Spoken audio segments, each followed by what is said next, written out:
Hey everyone! Welcome back. Today we're diving into an exciting competition held in Austria. It's a race to see who can cut grass faster, but with a twist. There are no set rules here, and each competitor can use their own tools. On one side, we have a guy with a traditional scythe, and on the other side, a competitor armed with a modern lawnmower. Most people think the machine will be faster, but the scythe quickly takes the lead. Let's see how each tool performs. In round one, the scythe is up against a regular lawnmower. The lawnmower relies on an engine, so the blades spin fast to cut the grass. But that speed also causes resistance. For the lawnmower to cut the grass evenly, it needs to stay at a steady pace, which isn't always easy. The scythe, on the other hand, sweeps across the ground in wide strokes, cutting a larger area at once. As you can see, in this smaller area, the lawnmower is about half the speed of the scythe.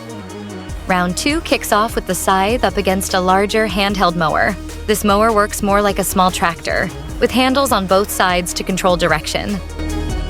It has a set of shovel-like blades to push forward in the front, but it easily gets stuck if it's not positioned just right. While the mower needs precise handling, the scythe is much simpler to control, especially once the user gets into a rhythm.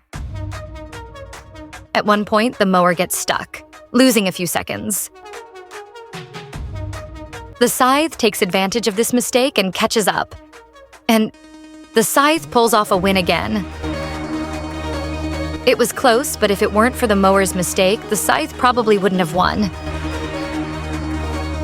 The scythe is super effective over small areas, but it's also really tiring. On a bigger field, after a while, the person using the scythe would need a water break. So what do you think? Is this a fair competition? For small patches of grass, a scythe can be surprisingly effective, but for large areas, machines are more convenient. We are Charisma Lawn Care, and if you enjoyed this video, please give it a thumbs up and don't forget to subscribe. Thanks for watching, and I'll see you in the next one.